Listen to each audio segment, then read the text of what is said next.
Hello, you're welcome to this presentation, which is the final presentation on the basics of capital budgeting. I had a 4 series video where in the first video I did look at the net present value concept. In the second, I did look at the internal rate of return. And in the third video, I looked at the modified internal rate of return. So in this last video, I want to focus on the payback method, and I'm going to look at this from two perspectives. That is using the raw cash flows and also using the discounted cash flows. So I'm going to stick with the same example that I used in the other three cases. That is a project, two project L and S, which has initial outflow of $100 or 100 million, and of course after that there is some positive inflows.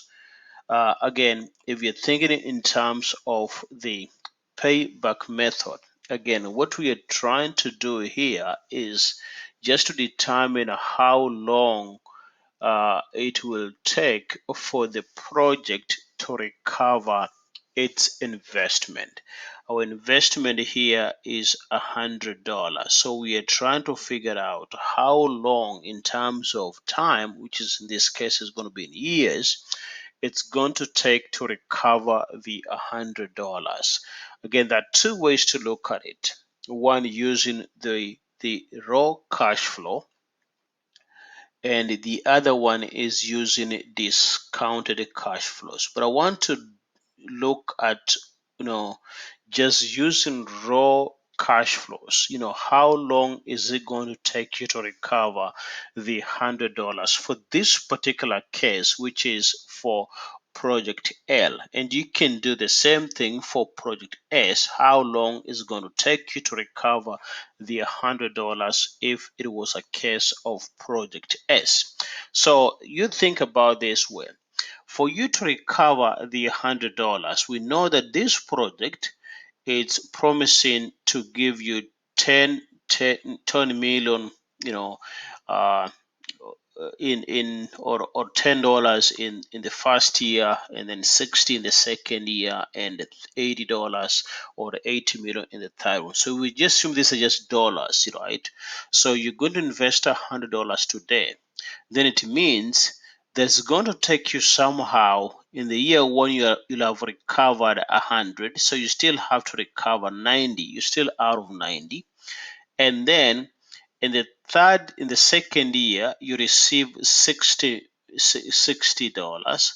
So in other words, you still have to recover 30. So you have recovered so far up to the second year, you have recovered 70 dollars, and you need to recover 100. So you're still missing 30. But of course, we know that in the third year you're going to be receiving $80, which is basically more than what you need. So in this case, we know that this project is going to take you, uh, uh, uh, you're going to move into somehow between 2 and 3 years is when you'll have recovered your entire investment. So in terms of the payback method, in this example, then we know that it's taking you, at least we know that the first year, second year, so it's taking you so far 2 years. So 2 years is what it's going to take you, but again, you're going to recover the remaining $30 in the second year, somewhere between the second up to the third year.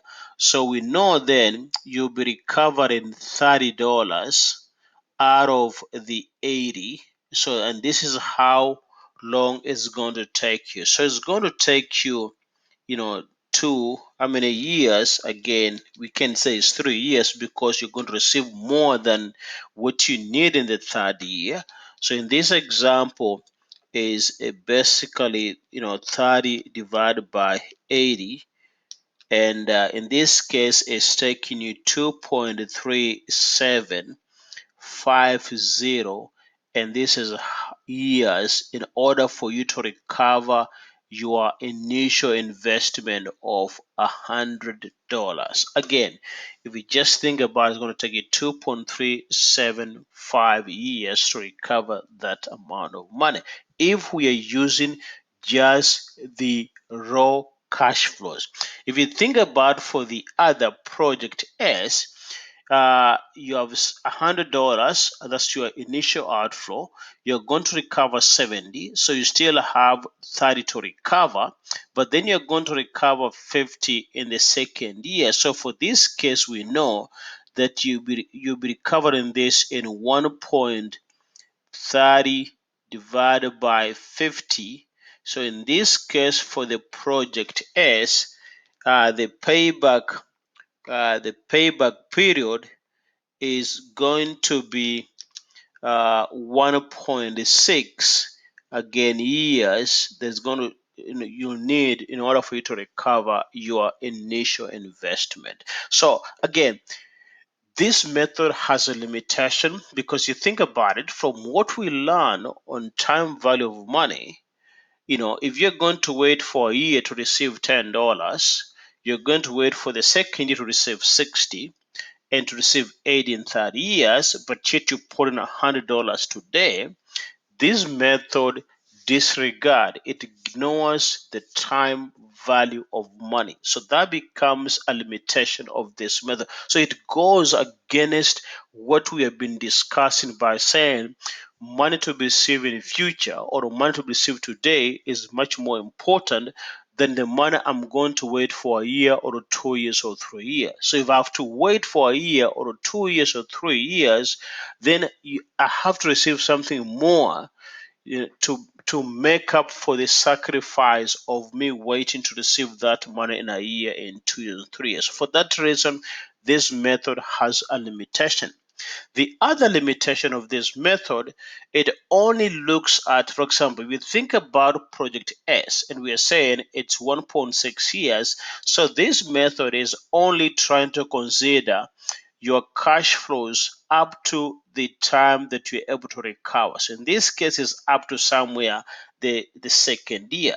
But all the cash flows after the second year, for example, the $20 here to be received in 3 years, it's being ignored when it comes to the payback method. So for that reason, again, we ignore any cash flows after the payback period, which again, it makes no sense. For this reason, this method has a limitation and therefore it's not the best method to use when it comes to making financing decisions or budgeting decisions.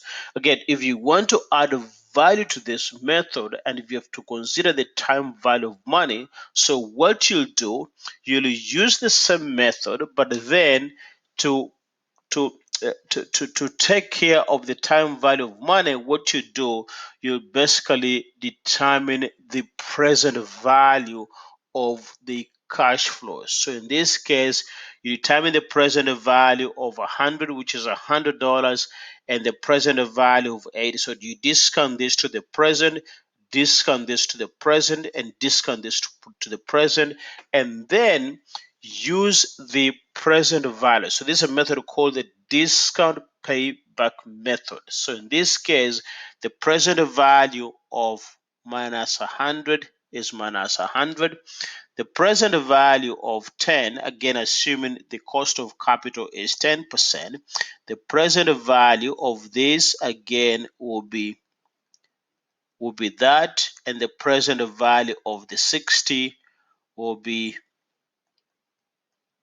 to be received in 2 years, and the present value of this will be again that. So if you determine the present value of this, what you end up getting, it's something uh, like this comes to, again, this comes to, so the present value of this, we know it's 100. The present value of this $10 is 9.90, and the present value of this is 49.59, and the present value of 80.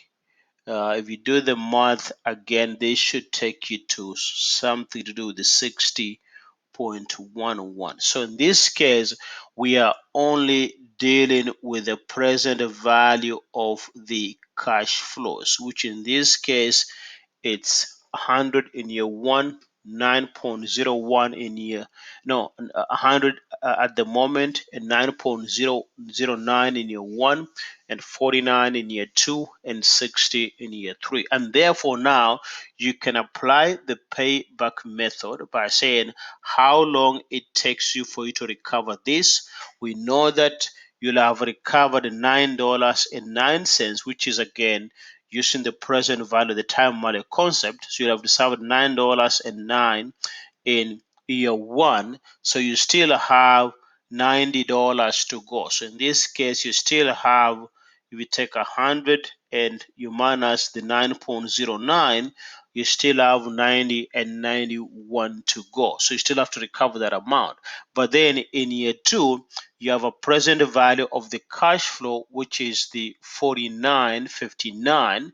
And therefore, in this case, again, you take the 49.59 from the 90.91, you still have 41 and 32 cents to go. But we know that you're going to be receiving 60.11 in the third year. So we know that in this case, you're talking of a payback method being 2 point something. So this will be 2 point. Of course, you still have to recover the 41.32, but out of the 60.11 you'll be recovering. So in this example, we are talking of 41.32 divided by 60.11, and this takes you to 2.6874.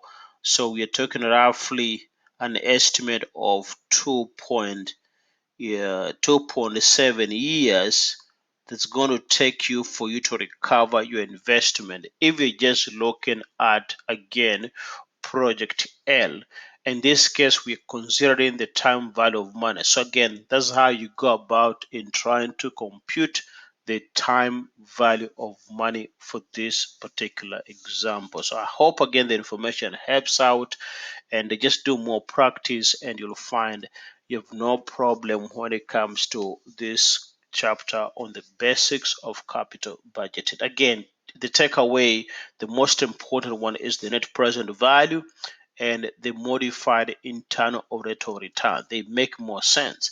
The payback method and the internal rate of return, again, there's the various limitations for those methods. For that reason, it's not it's not wise to use those methods when it comes to making those decisions. So thank you, and let me know if you have any questions.